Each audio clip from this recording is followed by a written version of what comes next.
अस्सलाम वालेकुम। I am Sanajar, marketing officer, study global Faisalabad.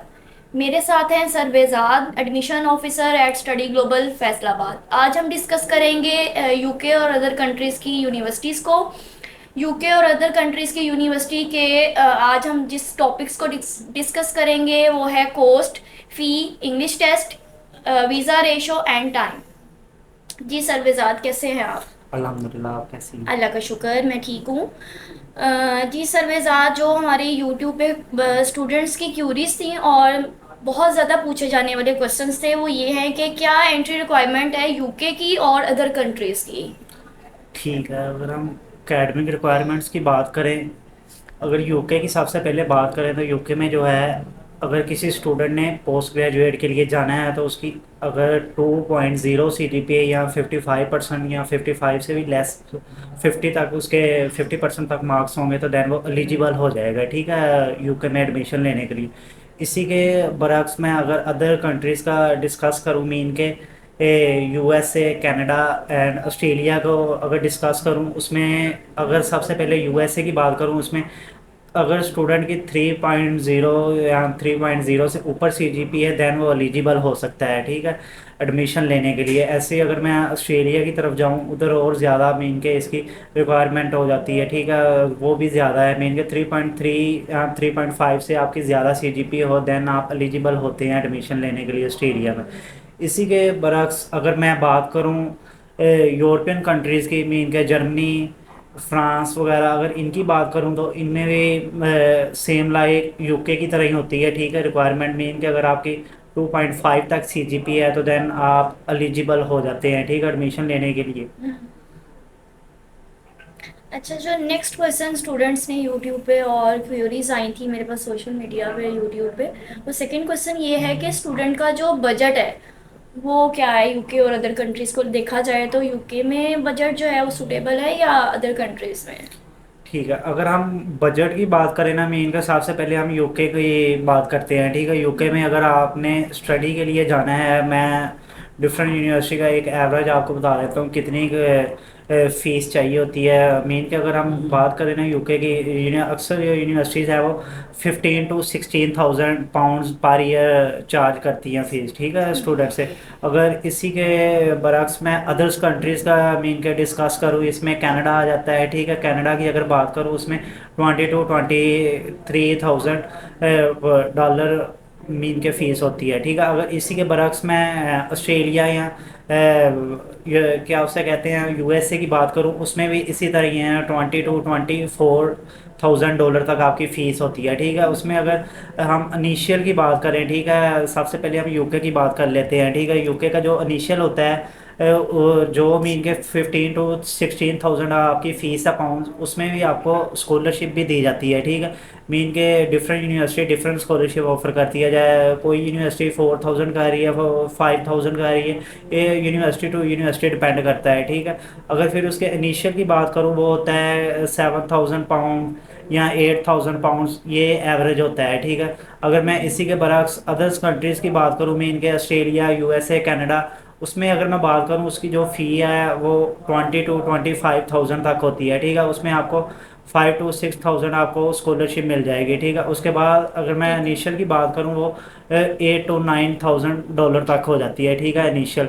अगर इसी तरह मैं यूरोपियन कंट्रीज़ की तरफ आ जाऊँ तो उनमें अगर मैं देखा जाए तो उनकी जो फ़ीस होती है वो 11 to 12,000 यूरो तक होती है। ठीक है, अगर फ़ीस की बात करूँ, अगर उसके इनिशियल की बात करूँ, वो भी सेम लाइक जैसे यूके में होता है 5 to 6 थाउजेंड यूरो। तो इस तरह इसकी फ़ीस है डिफरेंट, बट अगर हम बात करें यूके की, वो अफोर्डेबल होती है स्टूडेंट्स के लिए।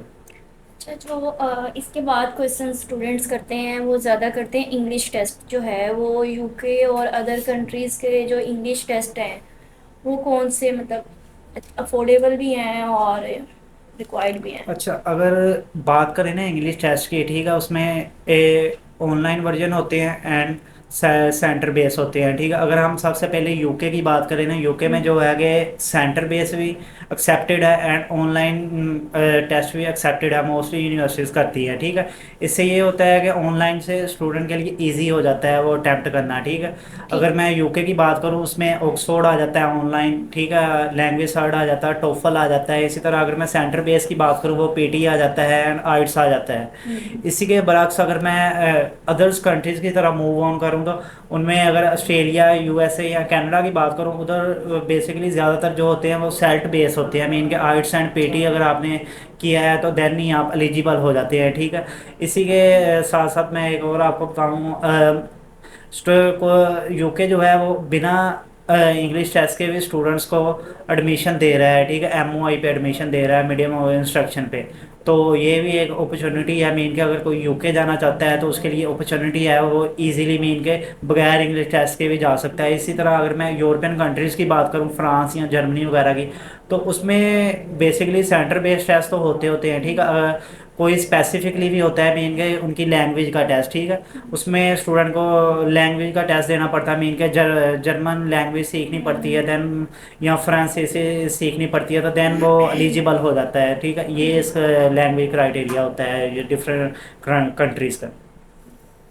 ऐसा जो और स्टूडेंट्स के क्वेश्चन थे और क्यूरीज थी फेस सोशल मीडिया पे, वो ये थी कि लैंग्वेज बैरियर के अकॉर्डिंग बताइएगा यूके और अदर कंट्रीज क्या डिमांड कर रहे हैं। अच्छा, अगर हम लैंग्वेज बैरियर की बात करें ना, अगर हम यूके को देखा जाए, यूके में बेसिकली इंग्लिश ही ज़्यादा होती है, ठीक है। इंग्लिश का जी। अगर देखा जाए, स्टूडेंट जो है वो शुरू से अपना जो भी स्टडी हासिल करता है वो इंग्लिश में करता है, तो स्टूडेंट के लिए इजी हो जाता है, ठीक है, उसको पिकअप करना। जी सर। स्टूडेंट उसको इजीली अंडरस्टैंड कर लेता है। जी। तो यूके में ये है कि आपको आइट्स वगैरह या ये अगर कर लें, ये सारे इंग्लिश टेस्ट है, ठीक है। आपको कोई लैंग्वेज बैरियर फेस नहीं करना पड़ेगा उधर जाके। अगर देखा जाए, उधर डिफरेंट कल्चर्स के लोग होते हैं, ठीक है। मीन के अगर लैंग्वेज बात की जाए तो ज़्यादातर जो लोग हैं वो इंग्लिश में होते हैं, ठीक है। जी तो सर।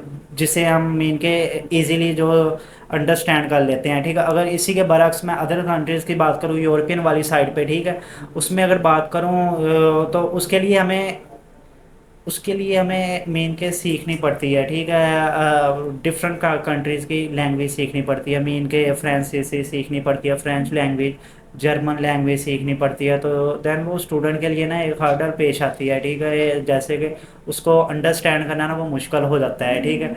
अगर बात करें यूके की, तो इंग्लिश जो है स्टूडेंट वो शुरू से ही मेन के अंडरस्टैंड कर लेता है इजीली। अगर अदर कंट्रीज़ की बात करूँ, उसमें स्टूडेंट को बहुत ज़्यादा लैंग्वेज बैरियर फेस करना पड़ता है, तो हम्म। और यूके है वो ज़्यादा फैसिलिटेट करता है अपने हम्म। स्टूडेंट्स को। अच्छा सर, जो मेरा नेक्स्ट क्वेश्चन है आपसे वो है वीज़ा रेशो के अकॉर्डिंग स्टूडेंट्स को गाइड कीजिएगा कि यूके और अदर कंट्रीज़ में क्या डिफरेंस है। अच्छा, अगर हम वीज़ा रेशो की बात करें ना, तो यूके की बात करते हैं। सबसे पहले जो यूके की वीज़ा रेशो है वो much better than other countries के, ठीक है।